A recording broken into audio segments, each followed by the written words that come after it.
الذين يتبعون الرسول النبي الأمي الذي يجدونه مكتوبا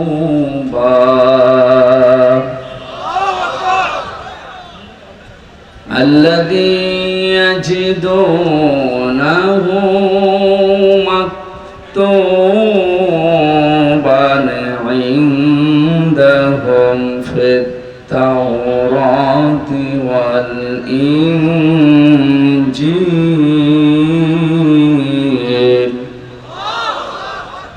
يأمرهم بالمعروف وينهاهم عن المنكر ويحل لهم الطيبات ويحرم عليهم الخبائث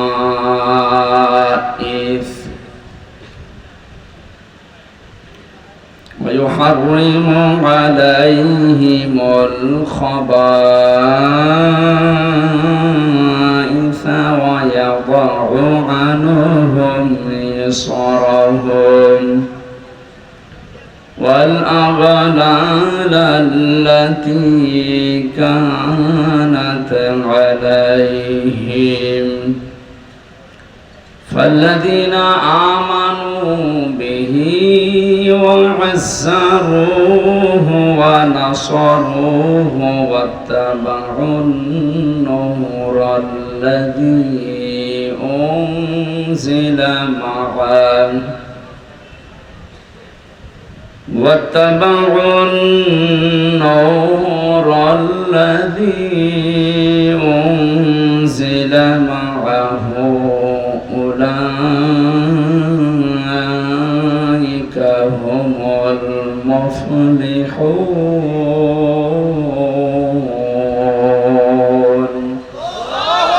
صدقت يا ربنا اللهم صل على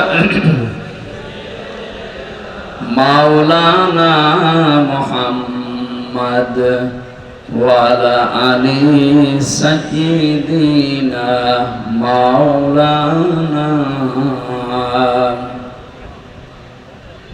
কত ব্যথা কত ভাবে সয়েছ যে তুমি তোমারই খুনে লাল তায়েফের ভূমি ফেরেশতা এসে চায় ধ্বংসের হুকুম লৌহ মাখা মুহাম্মদ প্রাণে ইতিহাসরাত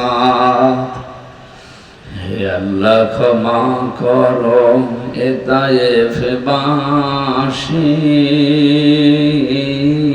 তায়েফবাসীর এরা বোঝেনি তো আমি যে মুহাম্মদ হৃদয়ে মুহাম্মদ।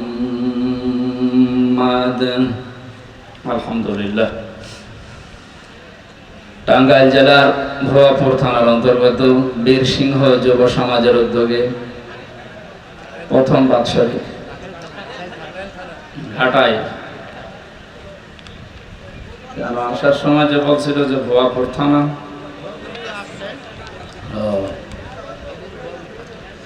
ঘাটাইল থানার অন্তর্গত বীরসিংহ হাই স্কুল ময়দানে যুব সমাজ কর্তৃক আয়োজিত তাফসীরুল কোরআন মাহফিল। এই যুব সমাজ কর্তৃক আয়োজিত কয়েক বছর আগেও এখানে তাফসীরুল কোরআন মাহফিল লেখা থাকতো না, অন্য একটা জিনিস থাকতো। সেটাকে উল্টিয়ে পাল্টিয়ে কোরআনে কারীম প্রসারের একটা মাধ্যম হিসাবে এই মাহফিলগুলো, এই অনুষ্ঠানগুলো কাজ করছে।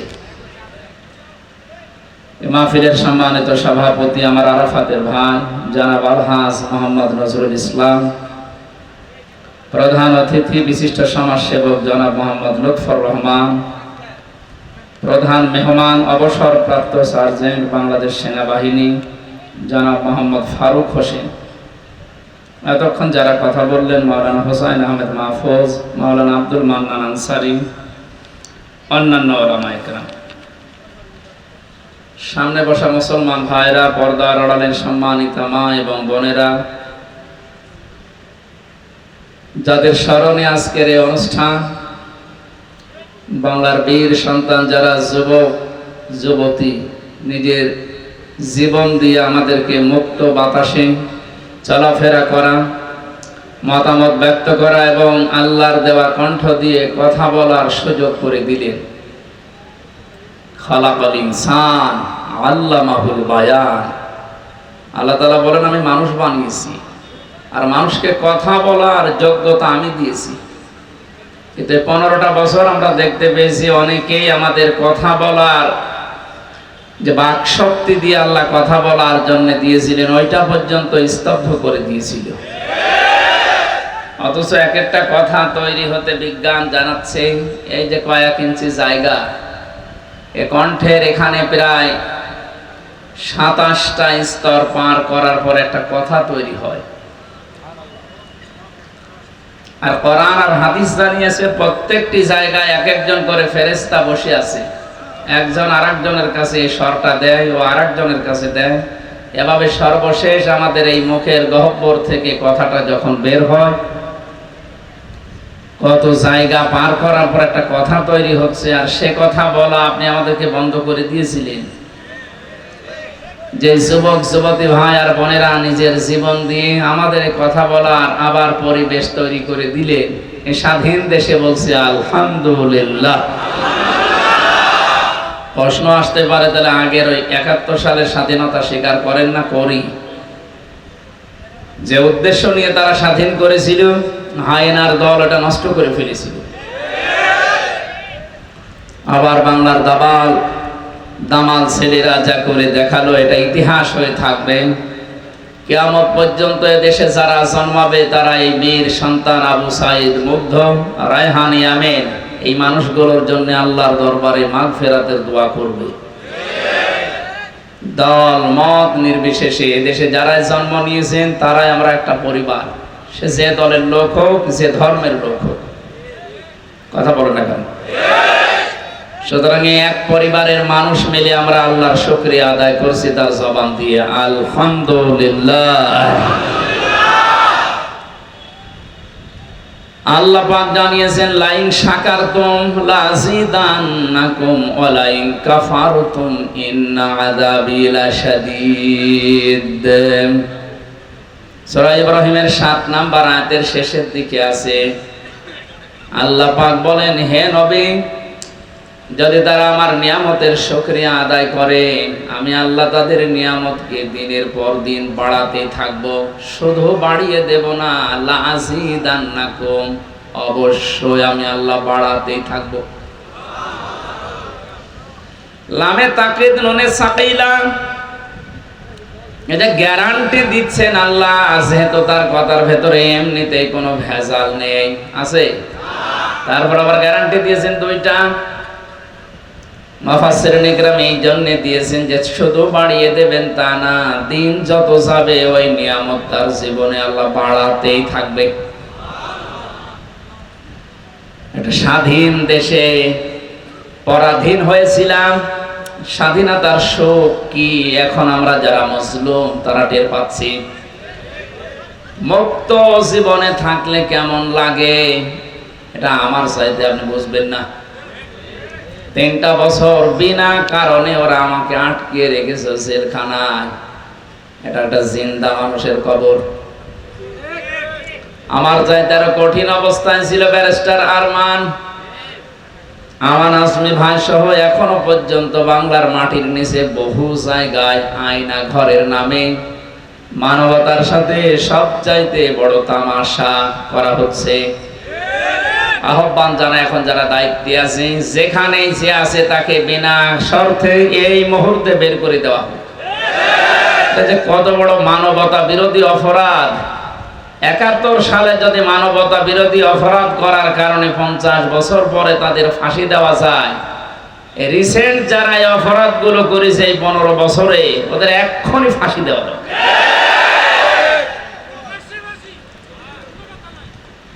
মানুষ কত বিবেকহীন হলে একটা মানুষকে কবরের মতো জায়গায় হাত পা বেঁধে, তাও এমনি এমনি না, এমনিতে যদি ফেলে রাখে তাও তো হয়। আমার সাথে যিনি ছিল মাওলানা মুফতি ফখরুল ইসলাম, হাতিয়ায় বাড়ি নোয়াখালী, লোকটা একটা ভালো মানুষ, অথচ তারে ধরে নিয়ে যেয়ে মাটির নিচে এমন জায়গায় রেখেছি, পেছনে হাত বেঁধে, চোখ কালো কাপড় দিয়ে বাঁধা। আমার পাশেই, আমার ঘরেই ছিল উনি প্রায় 3 বছর।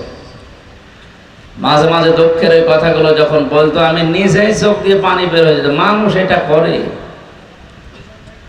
এখনো পর্যন্ত অনেকে জালেমদের পক্ষে স্ট্যাটাস দিচ্ছে। আপনি নিজেও জালেম, যার পক্ষে স্ট্যাটাস দিয়েছেন সে তো বিশ্ব জালেম। সরকার যারা দায়িত্বে আছেন, আমরা আহ্বান জানাবো, আমরা যেহেতু ভুক্তভোগী, আমিও মাটির নিচে থেকে এসেছি, যারা আছেন বাংলাদেশের যত আয়না ঘর আছে একটাকেও বিলুপ্ত না করে এটা টুরিস্টদের স্পেস হিসাবে এটা দেখে যাওয়ার জন্য এই জায়গাগুলো রেখে দেন। পৃথিবীর মানুষ যেন বোঝে যে এই পৃথিবীতে একজন জালেম ছিল। আপনি তো 2 দিনও বাড়ির বাইরে যেয়ে থাকতে পারেন না, আর লোকটা জানেই না যে দুনিয়া নামে কিছু আছে কিনা।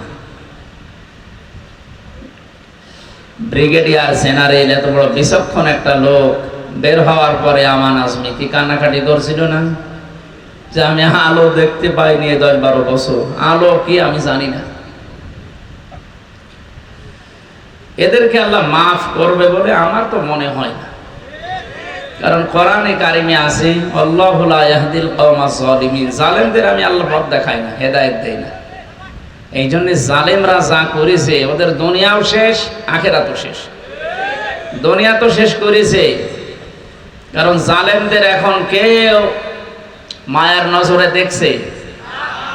এই যে কালামানিকের যে অবস্থা, একটা বিচারপতি গলার ভেতরে গামছা দিয়ে কলার ধরে মনে হচ্ছে যে কি পেয়েছে, আসলে তো কি পেয়েছে, কে যেন লিখেছে ভারত থেকে একটা মাগুর মাছ ভেসে এসেছে। শয়তান আলেমদের সাথে যা করেছে, ও লিস্ট করেছিল আলেমদের 116 জনের নাম নিয়ে, মন মতো আমার নামও ঢুকিয়েছে। আমি জেলখানায় বসে পেপারে দেখলাম যে আমার নাম আছে। এখন এই জালেমদের 116 জনের টার্গেট এবং তালিকা করা দরকার, বাংলার জনগণের হাতে দেওয়া দরকার, যে নে যা করবি কর। ওরা যেমন কিল ঘষে দিয়ে, ওর শুনলাম যে অন্ডকোষ উড়িয়ে গেছে, উড়িয়ে যাওয়াই দরকার, কারণ ও দিয়ে করবে কি? ওই শয়তানের সাথে যে সংসার করেছি সেও মরেছে, তার রুচি নিয়েছে কি করে ওর বিছানায় থাকতে। একটা মানুষ, মানুষ নামে একটা কলঙ্ক, যে আচরণ করে আর যে উগ্র কথাবার্তারা বলে, এই যদি হয় একটা বিচারপতি, তাও হাইকোর্টের, সুপ্রিম কোর্টের, তার দ্বারা কত মানুষ অবিচারের কারণে আজ হাজারো মানুষ তার কারণে জেল খাটতেছে, দুনিয়া ছেড়ে বিদায় নিয়েছে। আল্লাহ এমনি ধরেছে, ইন্না বাতশা রাব্বিকা লাশাদীদ, তোমার রবের ধরা বড় শক্ত ধরা। এমনিতে আমি কাউকে ধরি না, যদি একবার ধরি ওরে বাপ বলার সময় দেই না।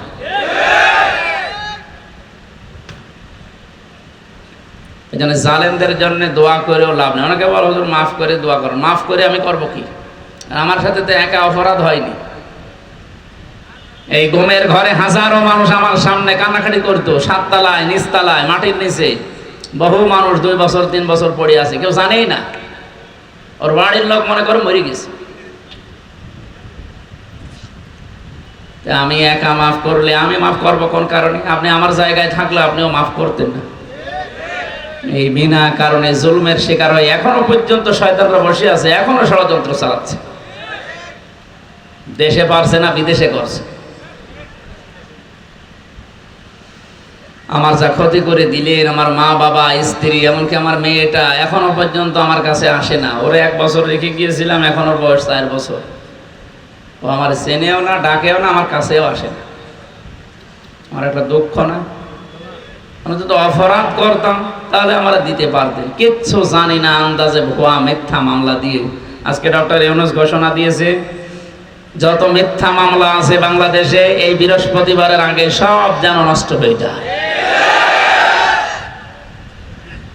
লোকটার অ্যাক্টিভিটিস, কথাবার্তা, যে কাজকর্ম যা দেখছি, এভাবে যদি কিছুদিন চলতে থাকে এদেশ থেকে সত্যি যে জুলুমগুলো হয়েছিল কিছু ক্ষত কাটবে। তাকে সময় দেওয়া দরকার। যারা আছে তাদেরকে আমরা সময় দিতে চাই, অত তড়িঘড়ি করার দরকার নেই। গতকালকে যারা এই তড়িঘড়ি করেছিলেন, কি আনসার নাকি কিসের আনসার? পুলিশ ছাড়া এদের যদি চলতে পারে আনসারের কোনো দরকার নেই, ও সাদা বিলুপ্ত করে দেওয়া দরকার। মানে 9 সাল থেকে 23 সাল পর্যন্ত যারা ঢুকেছে, একে একটা মানুষের জাত ঢুকেছে। মানুষের জাত যদি এই কয় বছরে ঢুকতো, তাহলে রিমান্ডে আমার মতো এরকম একটা নিরীহ মানুষ, আমার শরীর চলে না। আর আমার সাথে যা করেছে, চোখ কালো কাপড় দিয়ে বেঁধে, পেছনে হাত হ্যান্ডকাপ দিয়ে বাঁধলে হাত এমনি কেটে যায়, মাজায় দড়ি দিয়ে মনে হচ্ছে ছাগল টেনে নিয়ে যাচ্ছে।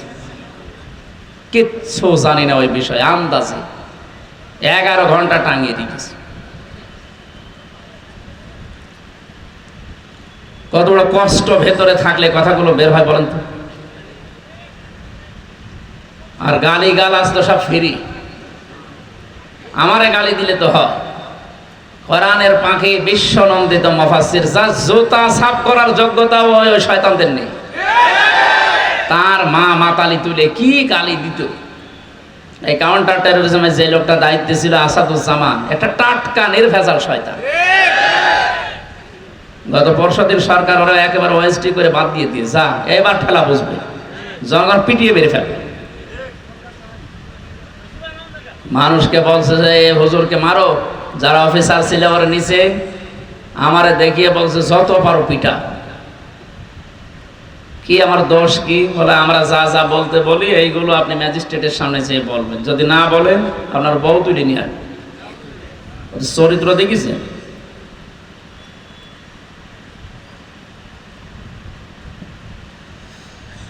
হেদায়েত কামনা করবো না ওদের, কারণ ওদের হেদায়েত আল্লাহ দেবে না। আল্লাহু লা ইয়াহদিল কওমা যালিমিন, আল্লাহ জালেমদের হেদায়েত দেয় না। জোর করে আমি যদি করি তাহলে কোরআন তো মিথ্যা হয়ে যাবে। কি আপনি ভুল ধরেন? আমি বলেন না হুজুর দোয়া করেন, দোয়া করে করবো কি? ওদের জন্য তো দোয়া করা নিষেধ। ওয়ালা তুসাল্লি আলা আহাদিম মিনহুম মাতা আবাদা ওয়ালা তাকুম আলা কবরি। সূরা তাওবার 84 নম্বর আয়াতের প্রথম অংশে জানিয়েছেন, হে নবী, দোয়া করা দূরের কথা, ওরা মরে গেলে কবরের পাশে দাঁড়াবেন না।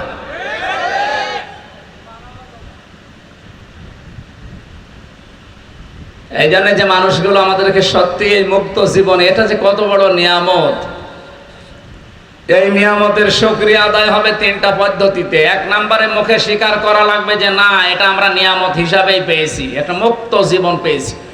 আজকে কুষ্টিয়াতে বাংলাদেশে জামাত ইসলামী কর্তৃক আয়োজিত কুষ্টিয়া জেলা শাখার 500 আলেমের আয়োজন করেছিল অডিটোরিয়ামে। যত রকমের আলেম আছে, সে যে ঘরনার হোক, সব যেহেতু এক হয়ে গেছে, সবাইকে ডাক দিয়েছিল। অথচ 500 না, 5 জন যদি এই 5 তারিখের আগে এক জায়গায় হইতো, ষড়যন্ত্র করছে বলে ধরে নিত। কি অবস্থায় ছিলেন আপনি টের পাচ্ছেন? সুতরাং একটা নিয়ামত, এই নিয়ামতের শুকরিয়া আদায় হবে মুখ দিয়ে বলার দ্বারা, যেটা আমরা বলছি যে হ্যাঁ আসলে এটা নিয়ামত। 2 নম্বরে মনের ভেতরে একটা আলাদা শান্তি পাওয়া যাবে, সেটা আমরা পাচ্ছি। জালেমরা পাবে কেন? কোরআনে কারীম জানিয়েছে, ওয়া নুনাজ্জিলু মিনাল কোরআনি মা হুয়া শিফাউ ওয়া রাহমাতুল লিল মুমিনিন ওয়া লা ইয়াজিদুজ জালিমিনা ইল্লা খাসারা। সূরা বানী ইসরাইল 15 নম্বর পারা 9 নম্বর পৃষ্ঠার 2 নম্বর লাইনের 82 নম্বর আয়াতটা তাফসীরে ফি জিলালিল কোরআনে পাবেন। আল্লাহ পাক বলেন, হে নবী, কোরআন নাজিল করার ধারাবাহিকতায় এমন এমন বিধান আমি দিয়েছি যেটা মুমিনদের জন্য, ঈমানদারদের জন্য শেফা হিসাবে কাজ করবে। এটা যদি সত্যিই রোগ মুক্তির কারণ হিসাবে দেখতে চান, দায়িত্বে যারা আছেন আহ্বান জানাচ্ছি, এ দেশে যত রকমের রোগ আছে, এই রোগগুলোর জন্য চিকিৎসা করা লাগবে আল্লাহর কোরআন দিয়ে। আপনারা চুরি মুক্ত করার ঘোষণা দিচ্ছেন, মানুষের তৈরি করা আইন দিয়ে চুরি মুক্ত করা যাবে না। চোর মুক্ত হওয়া সম্ভব যদি সূরা মায়েদার 38 নম্বর আয়াতটা সংসদে কার্যকর হয়ে যায়। আস-সারিকু ওয়াস-সারিকাতু ফাকতাউ আইদিয়াহুমা জাযাআম বিমা কাসাবা নাকালাম মিনাল্লাহ ইলা আখির আয়া। আল্লাহ রাব্বুল আলামিন আয়াতের ভেতরে যেটা জানিয়েছেন, সত্যি যদি আমরা চুরি মুক্ত ঘোষণা দিতে চাই যে বাংলাদেশ চোর মুক্ত, আপনি আয়াতটা পাশ করেন এই দেশে, কোরআনের কথা মিথ্যা না, 100 ভাগ কার্যকর, আপনি চুরি মুক্ত দেশ পেয়ে যাবেন। জিনা মুক্ত করার জন্য আয-যানিয়াতু ওয়াজ-যানি ফাজলিদু কুল্লা ওয়াহিদিম মিনহুমা মিয়াতা জালদা। কোরআনে কারীমের সূরা নূরের এই আয়াতে আল্লাহ যে নির্দেশ দিয়েছেন, এটা যদি আজ দেশে আমরা অ্যাপ্লাই করতে পারি, সত্যি কথা বলছে দেশে জিনা থাকবে না। জিনা করার কথা মনে উঠলে স্বপ্ন তো সমুদ্র হয়ে যাবে। এখানে হাজারো হাজি, এই যে সভাপতি ও হাজি, আমি 16 সালে গিয়েছিলাম, এই যে চাটিয়াল ময়দানে 9 তারিখে পড়ে থাকে মানুষ, লক্ষ লক্ষ মানুষেরা পড়ে আছে খোলা আকাশের নিচে, কোনো বেড়া দেওয়া নেই, যুবক যুবতী পাশাপাশি শুয়ে আছে, কোনো পাহারাদের নেই, বেড়া দেওয়া নেই, কিচ্ছু নেই, কিন্তু কেউ কারো দিকে তাকায়ও না। খারাপ ধারণা তো দূরের কথা, আবহমান কাল থেকে চলে আসতেছে। আজ পর্যন্ত পৃথিবীর মানুষ এই তথ্য দিতে পারে না, এর রেকর্ড নেই যে ওখানে 5টা মেয়ে ইজ্জত হারিয়েছে। কথা বলেন না কেন? 5টা মেয়ে হাইজ্যাক হয়ে গেছে। কথা বলেন না কেন? এটা এমনি এমনি হয়েছে? কোরআনের যে নির্দেশ, জেনার যে আইন, এটা ওখানে থাকার কারণে ওটা যে নিরাপদ।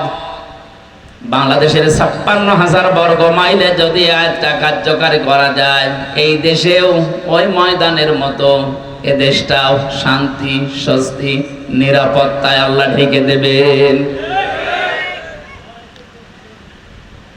এজন্য কোরআন নাযিল করার ধারাবাহিকতায় যে ঔষধগুলো আল্লাহ দিয়েছেন, এটা মুমিনদের জন্য শেফা, রোগ মুক্তির কারণ। যত রকমের রোগ আছে এর ভেতরে চিকিৎসা আছে।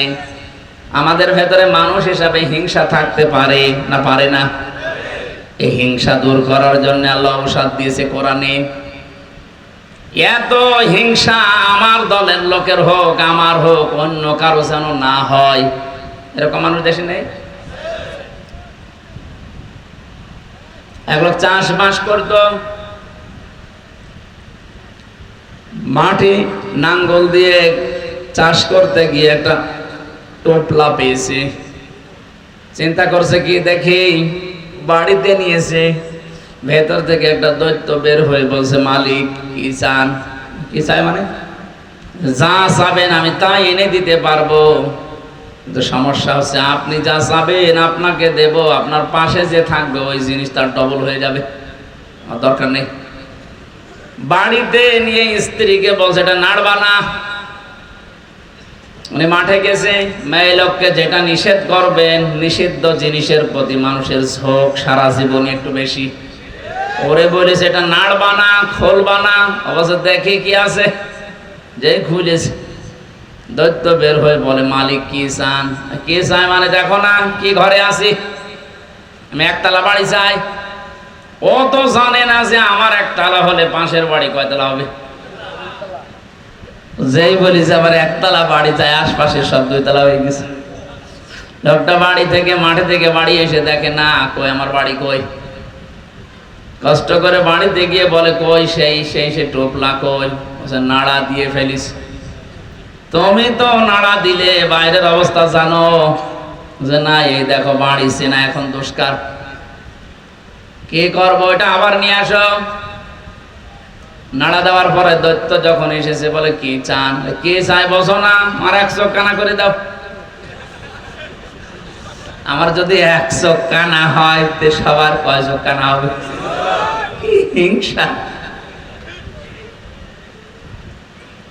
আমার হোক অন্য কারো না হোক, এ রোগ মুক্ত করার জন্য কোরআনে কারিমে আল্লাহ বিধানও দিয়েছেন। অহংকার যেটা একটা রোগ, তাকাব্বুরি যেটা একটা রোগ, রিয়া যেটা একটা রোগ, লোক দেখানো, প্রত্যেকটি রোগের ধারাবাহিকতায় আল্লাহ ঔষধ নাজিল করেছেন। ওয়ালা ইয়াজিদুজ জালিমিন